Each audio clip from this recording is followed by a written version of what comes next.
Hello student, ज्ञान प्रवाह classes में आपका स्वागत है। आज हम भारत का भूगोल का एक नए टॉपिक के साथ उपस्थित हुए हैं। इसके पहले हमने पॉलिटी और विश्व का भूगोल और इतिहास के तीनों भाग, प्राचीन भारत, मध्यकालीन भारत और आधुनिक भारत के शॉर्ट नोट सीरीज का फुल वीडियो अपने चैनल पर अपलोड कर दिया है। अगर आप लोग उसे देखना चाहते हैं तो हमारे चैनल पर जाके प्ले लिस्ट में उसे देख सकते हैं, जो हमारे आने वाले एग्जाम के लिए बहुत ही महत्वपूर्ण सीरीज है। तो चलिए हम आज की टॉपिक की शुरुआत करते हैं। आज का हमारा टॉपिक है भारत की कृषि। अगर आप लोगों को वीडियो अच्छा लगे तो वीडियो को लाइक कर दीजिएगा, चैनल को ज्वाइन कर लीजिएगा और इसे शेयर भी कर दीजिएगा। बेल आइकन बटन प्रेस कर दीजिएगा कि हमारे आने वाले नेक्स्ट वीडियो का नोटिफिकेशन आप तक पहुंच सके। तो चलिए हम आज की टॉपिक की शुरुआत करते हैं। आज का हमारा टॉपिक है भारत की कृषि। तो चलिए हम इसकी शुरुआत करते हैं। कृषि से संबंधित कुछ महत्वपूर्ण तथ्य है हमारा।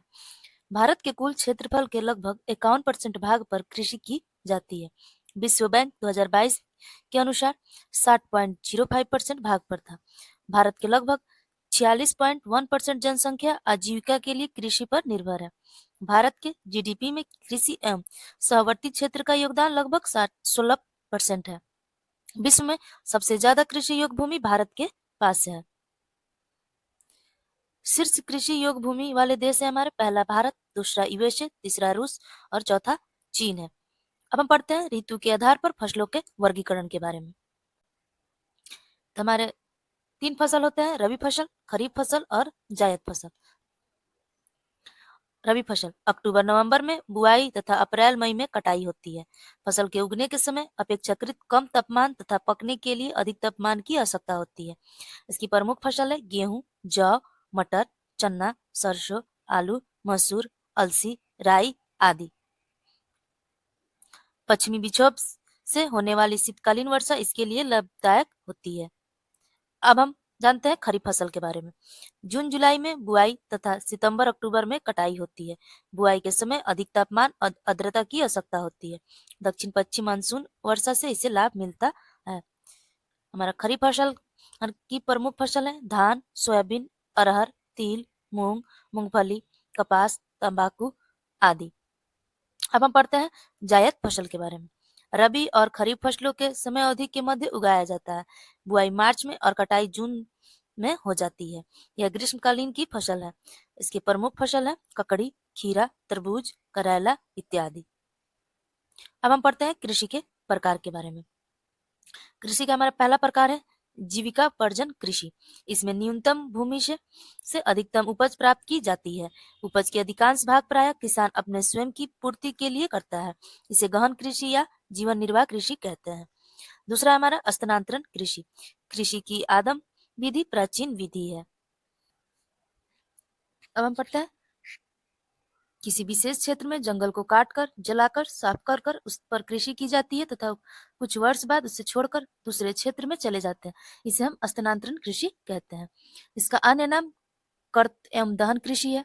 इसको विभिन्न क्षेत्रों में अलग अलग नामों से जाना जाता है। जो हमारा स्थानांतरण कृषि है उसको हम कर्त या दहन कृषि भी कहते हैं और इसको विभिन्न क्षेत्रों में हम अलग अलग नामों से जानते हैं। तो हम इसे एक बार देखते हैं। हमारा ये क्षेत्र है और नाम है। हम स्थानांतरण कृषि को अलग अलग नाम में जानते हैं। इसमें उत्तर पूर्वी राज्य में इसे हम झूम कृषि कहते हैं, पश्चिमी घाट में कुमारी, आंध्र प्रदेश में पोडू या पेड़ा कहते हैं, छत्तीसगढ़ में दीपा, झारखंड में कुरुआ, मणिपुर में पामलू, उड़ीसा में पामाडाबी या कॉमन विंग, राजस्थान में बत्रा, मध्य प्रदेश में बेवर दहियार कहते हैं। हम पढ़ते हैं विश्व के विभिन्न भागों में झूम कृषि के नाम है। जो हमारा स्थानांतरण कृषि है उसके विश्व में हमारे क्या क्या नाम है, तो चलिए हम इस पर एक बार इसे देख लेते हैं। नाम और इसका स्थान है रे, ये हमारा वियतनाम में बोलते हैं मिल्पा, मेक्सिको एवं मध्य अमेरिका में बोलते हैं रोको, ब्राजील में बोलते हैं लतांग, ये इंडोनेशिया एवं मलेशिया में बोलते हैं। तमराई ये थाईलैंड में बोलते हैं, हुमा ये जावा एवं इंडोनेशिया में बोलते हैं, कैंगी ये फिलीपींस में बोलते हैं, चेना ये श्रीलंका में बोलते हैं, माशोलो ये कांगो में बोलते हैं और कोनुगो ये वेनेजुएला में बोलते हैं। अब हम पढ़ते हैं रोपण या बगानी कृषि के बारे में। एक वाणिज्य कृषि है जिसे एक बड़े भूभाग पर किसी एक फसल का बड़े पैमाने पर खेती की जाती है। इसे प्रमुख फसल है चाय, कहवा, रबड़, नारियल, काजू, केला, गन्ना आदि। अधिक पूंजी और गहन श्रम की आवश्यकता होती है हमें रोपण या बागानी कृषि में। इसमें उन्नत बीजों एवं आधुनिक कृषि यंत्र का प्रयोग किया जाता है। अब हम पढ़ते हैं नकदी फसल के बारे में। चौथा हमारा है नकदी फसल। इसमें फसलों का उत्पाद का मुख्य उद्देश्य बाजार में बेचकर मुनाफा कमाना है, जैसे गन्ना, कपास, तंबाकू, जूट इत्यादि।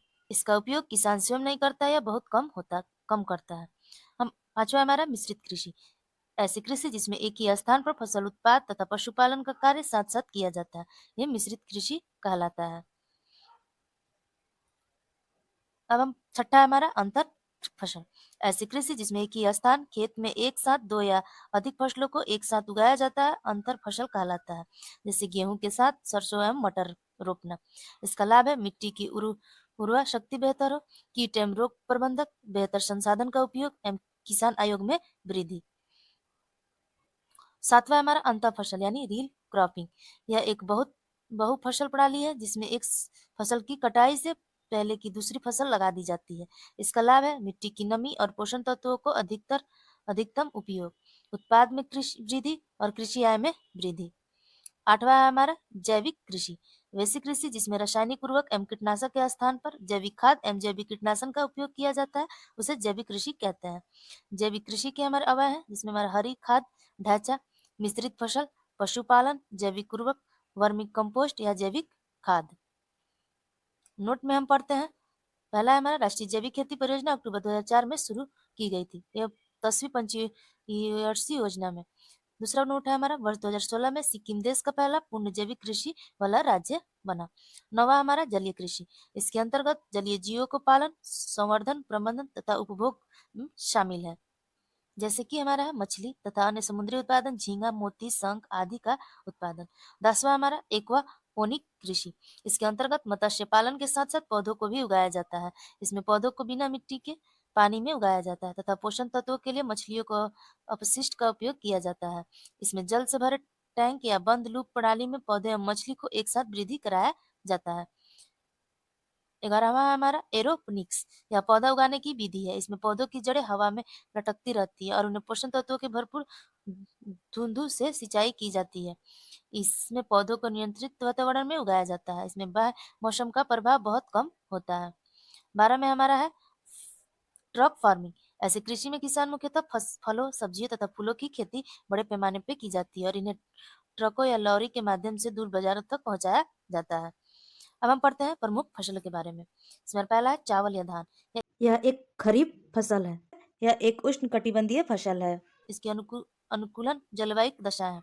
औसत तापमान 25 डिग्री सेल्सियस से अधिक हो, वार्षिक वर्षा 100 सेंटीमीटर से अधिक हो। इसकी मृदा चिकनी चिकनी एवं चिकनी दोमट हो। जलवायु अनुकूलता के कारण पश्चिम बंगाल, असम एवं तमिलनाडु में चावल का 3 फसल प्रति वर्ष उगाई जाती है। भारत में चावल की 3 फसल है। पहला है हमारा अमन यानी शीतकालीन में, दूसरा है हमारा ओश यानी सर्दकालीन में, तीसरा है हमारा बोरो यह ग्रीष्मकालीन में होता है। चावल की प्रमुख किस्में हमारा जया, रत्ना, जमुना, कृष्णा, आईआरआर, पद्मा आदि। खैरा धान में लगने वाला प्रमुख रोग है पॉलिश चावल में विटामिन 1 या थायमिन की कमी होती है।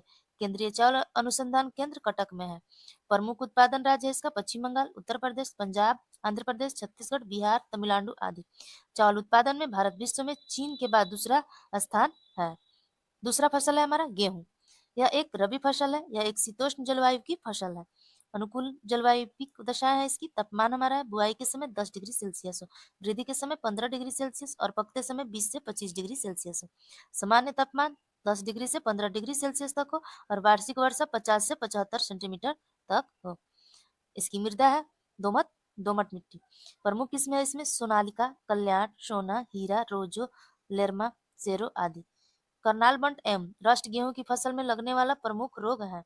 मैक्रोनी को कठोर गेहूं भी कहा जाता है। प्रमुख उत्पादन राज्य है उत्तर प्रदेश, पंजाब, मध्य प्रदेश, हरियाणा, राजस्थान, बिहार आदि। हरित क्रांति का सबसे अनुकूल प्रभाव गेहूं के खेती पर पड़ा। विश्व में गेहूं उत्पादन में चीन के बाद भारत का दूसरा स्थान है। तीसरा फसल है हमारा मक्का। यह एक अर्ध शुष्क जलवायु की फसल है। यह खाद्य एवं चारों फसल दोनों में है। चारा फसल हमारा ये जो मक्का जो है हमारा अर्धशुष्क जलवायु फसल है और ये खाद्य एवं चारा फसल दोनों में है। इसकी प्रमुख किस्म है गंगा, सरताज, धवल, प्रभात, अरुण, दक्कन 105, दक्कन 101 और किरण आदि। प्रमुख उत्पादन राज्य है कर्नाटक, मध्य प्रदेश, बिहार, तमिलनाडु, तेलंगाना आदि। मक्का अमेरिकी मूल का पौधा है। इसे पुर्तगालियों द्वारा भारत लाया गया है।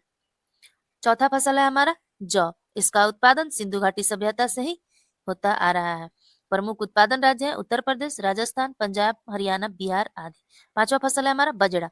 यह अफ्रीकी मूल की फसल है। यह जायद या चारा फसल है। प्रमुख उत्पादन राज्य है राजस्थान, उत्तर प्रदेश, महाराष्ट्र, गुजरात, हरियाणा आदि। छठा है हमारा दलहन। यह रबी और खरीफ दोनों फसल है। इसके अंतर्गत अरहर, चना, मूंग, मसूर, मटर, उड़द, खेसारी आदि है। भारत विश्व में दलहन का सबसे बड़ा उत्पादन, उपभोक्ता एवं आयातक देश है। दलहनी पौधे मृदा में नाइट्रोजन स्थिरीकरण और मृदा उर्वरता को बनाए रखता है। प्रोटीन का प्रमुख स्रोत है। प्रमुख उत्पादन राज्य है मध्य प्रदेश, महाराष्ट्र, राजस्थान, उत्तर प्रदेश आदि। सातवां फसल है हमारा तिलहन। यह रबी और खरीफ दोनों फसल है। इसके अंतर्गत मूंगफली, तोरिया, सरसों, सोयाबीन, तिल, सूरजमुखी आदि है। प्रमुख तिलहन उत्पादन राज्य मध्य प्रदेश है। इसके बाद राजस्थान, गुजरात, महाराष्ट्र आदि है। हमारा आठवां फसल है मूंगफली। यह एक तिलहन फसल है। अनुकूल जलवायु दशा है इसकी। तापमान है 15 डिग्री सेल्सियस से 25 डिग्री सेल्सियस। वर्षा 30 सेंटीमीटर से 60 सेंटीमीटर हो। इसकी मृदा बलुई या दोमट हो। मृदा दोमट मिट्टी हो। पैकिंग मूंगफली की फसल हेतु एक लाभकारी प्रक्रिया है। यह उत्तर भारत की वर्षा आधारित खरीफ फसल है, जबकि दक्षिण भारत में यह रबी फसल है। प्रमुख उत्पादन राज्य है गुजरात, राजस्थान, तमिलनाडु, आंध्र प्रदेश आदि। नवा फसल है हमारा सूरजमुखी। यह एक तिलहनी फसल है। यह रबी और खरीफ दोनों फसल है। अनुकूल जलवायु दशाएं है इसमें। तापमान है इसका हमारा 20 डिग्री सेल्सियस से 25 डिग्री सेल्सियस। वर्षा 60 सेंटीमीटर से 100 सेंटीमीटर। मृदा हल्की दोमट मृदा है। भारत में सबसे अधिक सूरजमुखी उत्पादन राज्य कर्नाटक, इसके बाद क्रमशः आंध्र प्रदेश, महाराष्ट्र, उड़ीसा, तमिलनाडु आदि है। 10वां फसल है हमारा गन्ना। यह भारतीय मूल का फसल है। यह एक उपोष्ण एवं उष्ण कटिबंधीय फसल है। इसकी अनुकूल जलवायु दशाएं हैं। तापमान इसका 21 डिग्री सेल्सियस से 27 डिग्री सेल्सियस। वर्षा 75 सेंटीमीटर से 150 सेंटीमीटर। इसकी मृदा दोमट एवं काली मृदा है। पाला गन्ने की खेती के लिए हानिकारक होता है। यह एक भार हरसी फसल है।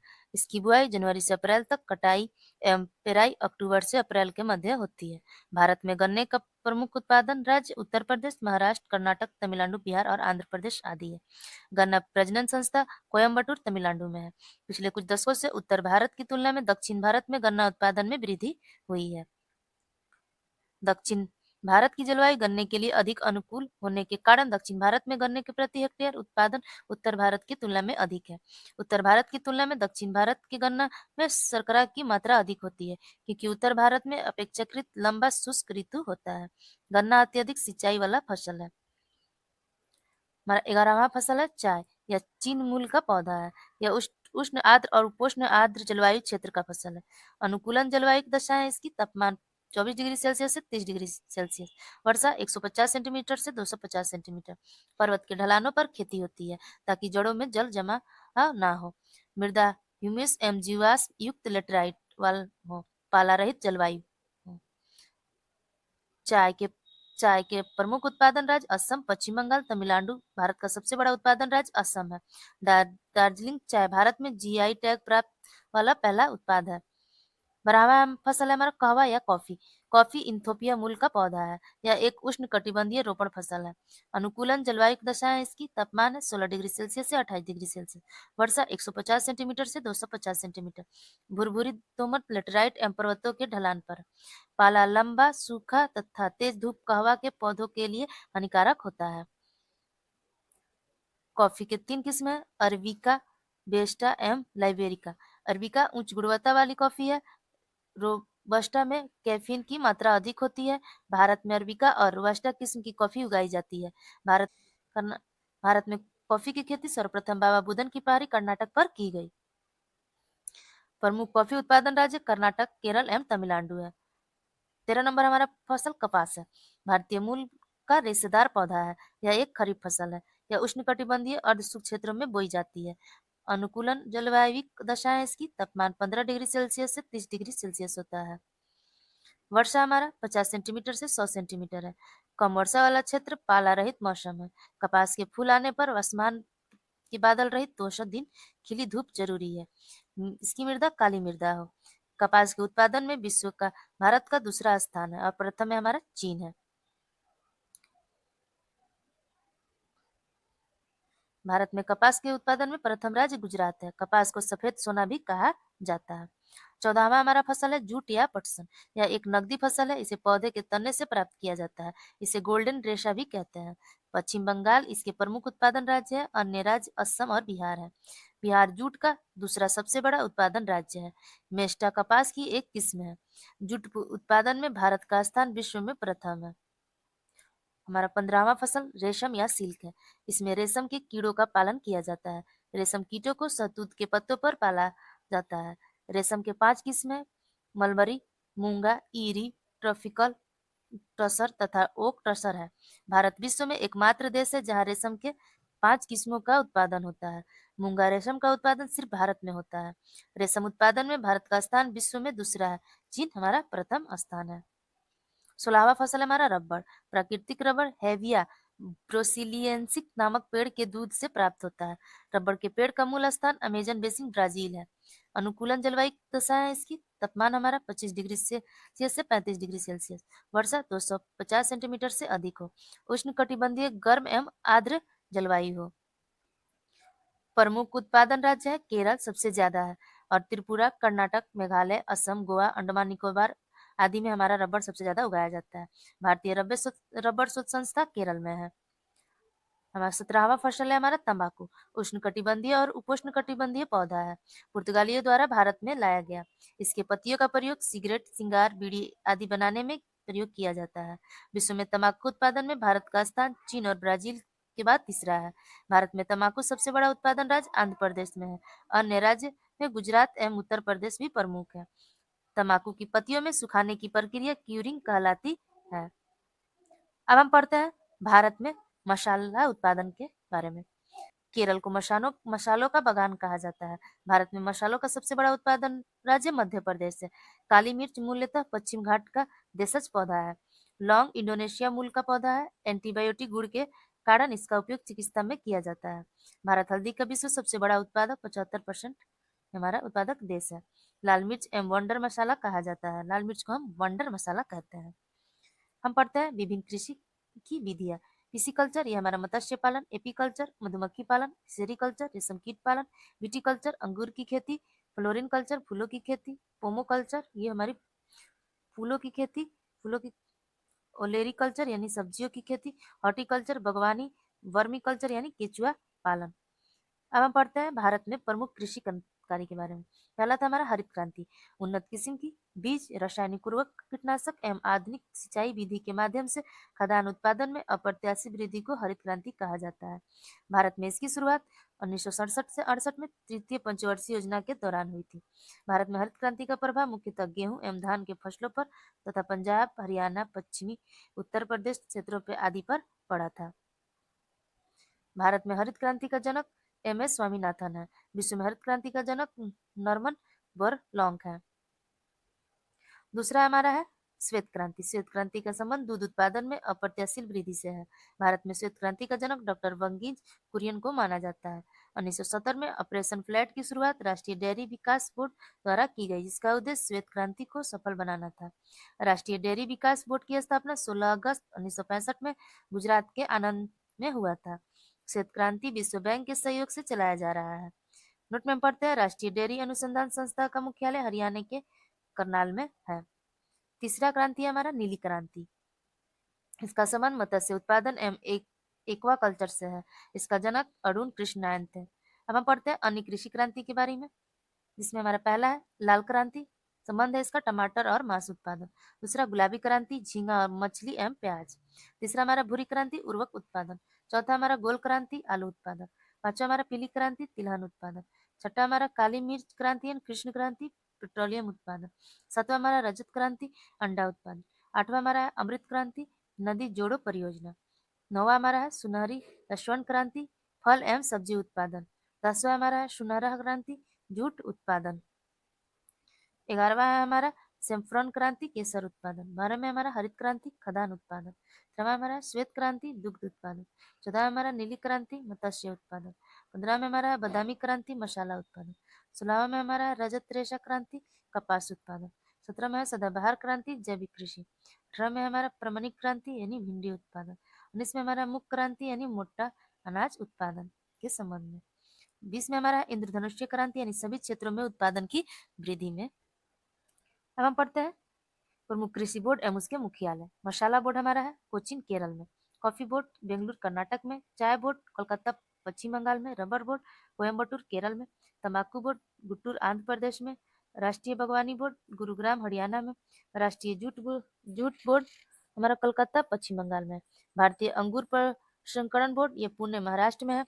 राष्ट्रीय मत्स्य विकास बोर्ड हैदराबाद तेलंगाना में है। राष्ट्रीय हल्दी बोर्ड ये हमारा निजामाबाद तेलंगाना में है। अब हम पढ़ते हैं प्रमुख कृषि अनुसंधान संस्था के बारे में। अनुसंधान संस्था केंद्र हमारा इसका मुख्यालय है। राष्ट्रीय अंगूर अनुसंधान केंद्र इसका मुख्यालय पुणे में है। भारतीय सब्जी शोध संस्था मुख्यालय बनारसी है। केंद्रीय खदान तकनीकी अनुसंधान संस्था मुख्यालय मैसूर है। राष्ट्रीय कृषि अनुसंधान प्रबंधक अकादमी मुख्यालय हैदराबाद है। भारतीय चारागाह एवं चारा अनुसंधान संस्था मुख्यालय झांसी है। अंतर्राष्ट्रीय आलू केंद्र मुख्यालय लीमा या पेरू है।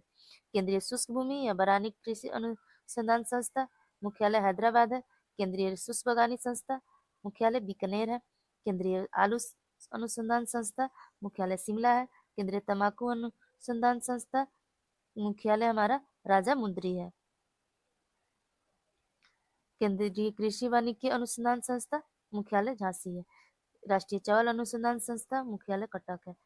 भारतीय चावल अनुसंधान संस्था मुख्यालय हैदराबाद है।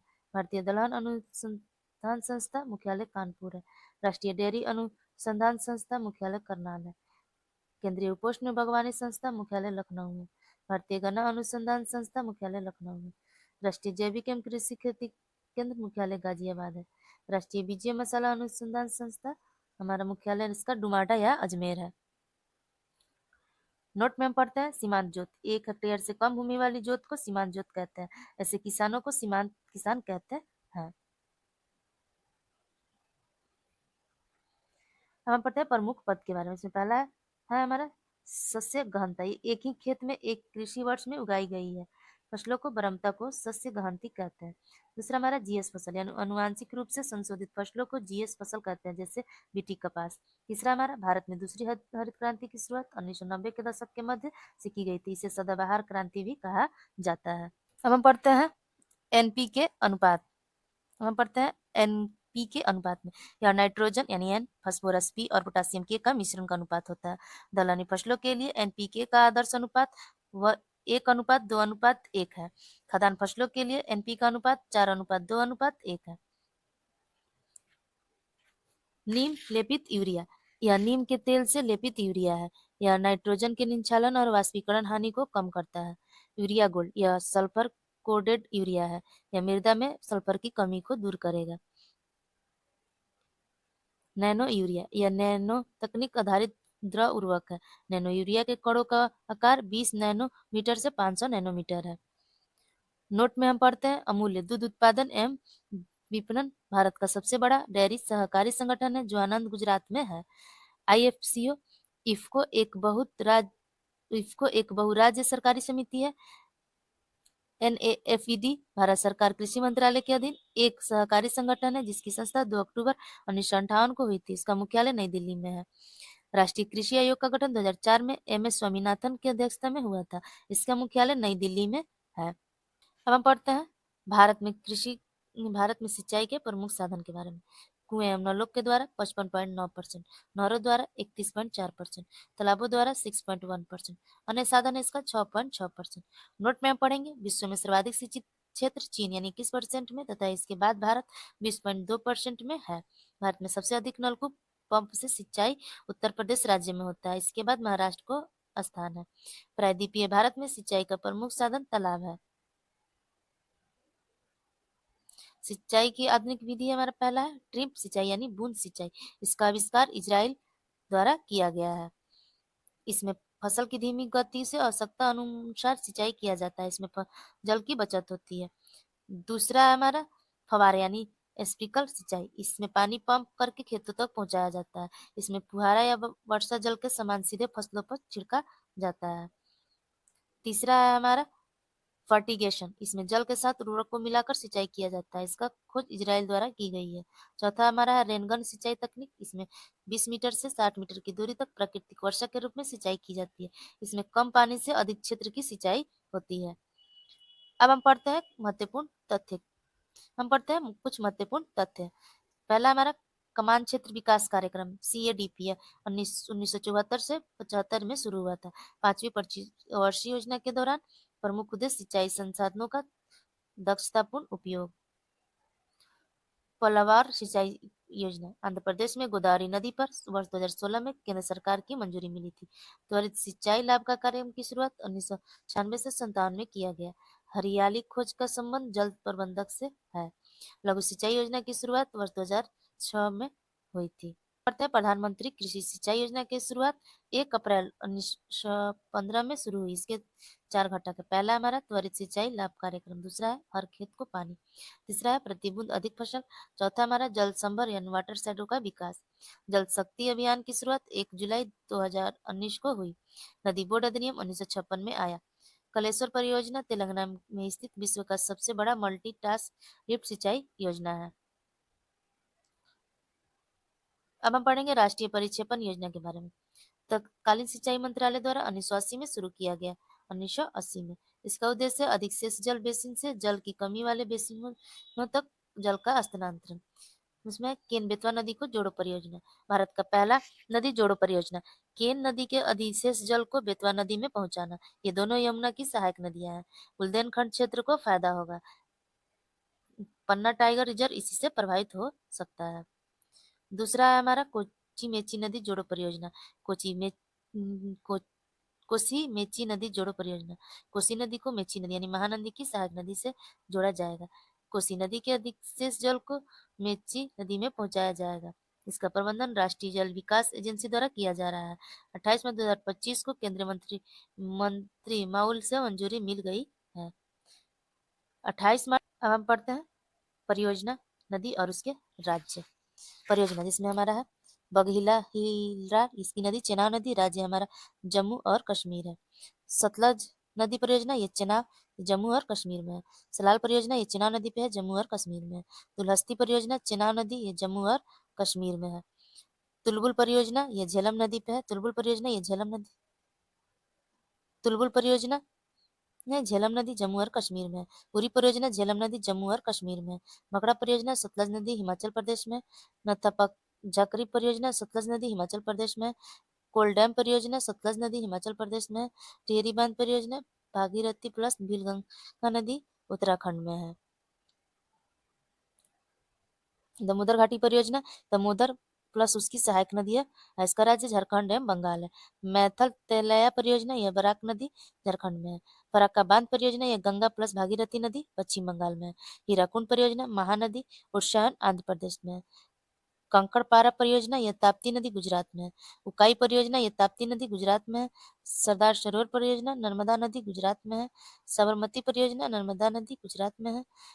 पोंचमपात परियोजना ये गोदावरी नदी कर्नाटक में है। हिंडकल परियोजना ये घाटप्रभा नदी कर्नाटक में है। केटेश्वर परियोजना भागीरथी नदी उत्तराखंड में है। शिव सुंदरम परियोजना कावेरी नदी कर्नाटक में है। हरिके बैराज परियोजना सतलज नदी व्यास नदी पंजाब में है। और नागार्जुन परियोजना कृष्णा नदी आंध्र प्रदेश में है। थिन बांध परियोजना ये रावी नदी पंजाब में है। श्रीशैल परियोजना कृष्णा नदी आंध्र प्रदेश में है। पोंग बांध परियोजना व्यास नदी पंजाब में है। अलमंटी बांध परियोजना कृष्णा नदी आंध्र प्रदेश में है। जवाहर सागर परियोजना ये चंबल नदी राजस्थान में है। मेटूल बांध परियोजना ये कावेरी नदी तमिलनाडु में है। राणा प्रताप सागर परियोजना ये चंबल नदी राजस्थान में है। और पपनासक परियोजना ये पपनासक नदी तमिलनाडु में है। गांधी सागर परियोजना चंबल नदी पे है, मध्य प्रदेश में। पेरियार या इंडुगी परियोजना ये पेरियार नदी केरल में है। अंकेश्वर बांध परियोजना ये नर्मदा नदी मध्य प्रदेश में है। अल्पोंग बांध परियोजना एकमात्र हाइड्रो इलेक्ट्रिक परियोजना है। यह कलमपोक नदी अंडमान निकोबार में है। रियत परियोजना ये सोनभद्र नदी उत्तर प्रदेश में है। टीला परियोजना ये बेतवा नदी उत्तर प्रदेश में है, इसमें सबरीगिरी परियोजना पंपा नदी केरल में है। त्रिवेणी बांध परियोजना ये गंडक नदी बिहार में है। भद्रा परियोजना ये भद्रा नदी कर्नाटक में है। गंडक परियोजना गंडक नदी बिहार प्लस नेपाल में है। पैकार परियोजना पैकार नदी तमिलनाडु में है। कोसी परियोजना कोसी नदी ये बिहार में है। और बली मेला परियोजना सरेलू नदी उड़ीसा में है। पंचमेश्वर परियोजना कोसी नदी पर है, यह नेपाल और भारत के सहयोग से है। अगर आप लोगों को वीडियो अच्छा लगा हो तो वीडियो को लाइक कर दीजिएगा, चैनल को ज्वाइन कर दीजिएगा और इसे शेयर भी कर दीजिएगा।